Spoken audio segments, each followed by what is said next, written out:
Grazie Presidente, egregie colleghe ed egregi colleghi. La relazione la do per letta e mi limiterò ad un passaggio veloce. Questo DDL è certamente una risposta a una grave carenza, ma è una risposta che ci porta a misure emergenziali già viste ai tempi del Covid, l'utilizzo di medici in quiescenza per reggere criticità strutturali. È evidente che si tratta di una pezza, non di una soluzione. Un problema di questa portata va affrontato in modo strutturale, ma non con provvedimenti a tampone. Ma questo DDL è anche il segno di una maggioranza che non sostiene più in modo compatto il proprio assessore. Solo nello scorso Consiglio regionale questa norma ci è stata presentata come urgente, facendo appello al nostro senso di responsabilità per inserire una disposizione sanitaria all'interno del DDL benzina. Ebbene, se quel senso di responsabilità ha portato le opposizioni a esprimere un parere favorevole per il bene del territorio e dei cittadini, questo stesso senso di responsabilità non l'abbiamo ravvisato nella maggioranza, perché quella maggioranza ha dimostrato che per lei, Assessore, non era un'urgenza, ma era soltanto appunto un'urgenza che ravvisava soltanto lei.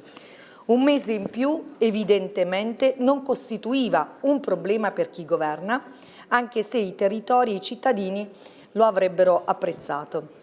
Oggi però non sono soltanto più le opposizioni a denunciare il disastro della sanità regionale, è anche la stessa Lega a bocciarla, certificando il fallimento di 8 anni di governo. Il documento del tavolo tecnico leghista descrive infatti una sanità non distante da quello che abbiamo continuato a dire anche nel corso di questi anni, spesso venendo tacciati di essere quelli che lo facevano per un tornaconto elettorale. Un documento che riconosce le gravi criticità legate alle liste d'attesa, l'incapacità di garantire tempi adeguati di diagnosi e cura e il progressivo depotenziamento degli ospedali periferici, frutto di una riorganizzazione che ha prodotto disuguaglianze sui territori e riduzione di servizi. In questo contesto, come consiglieri del Movimento 5 Stelle, di Alleanza Verdi e Sinistra e di Open Sinistra FVG, abbiamo scelto responsabilmente di votare a favore del DDL 72, non per un'adesione acritica, ma per evitare che interi territori e migliaia di cittadini restino ulteriormente scoperti.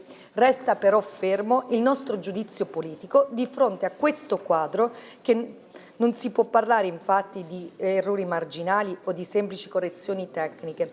Il Friuli Venezia Giulia ha bisogno di un cambio di rotta immediato. Grazie.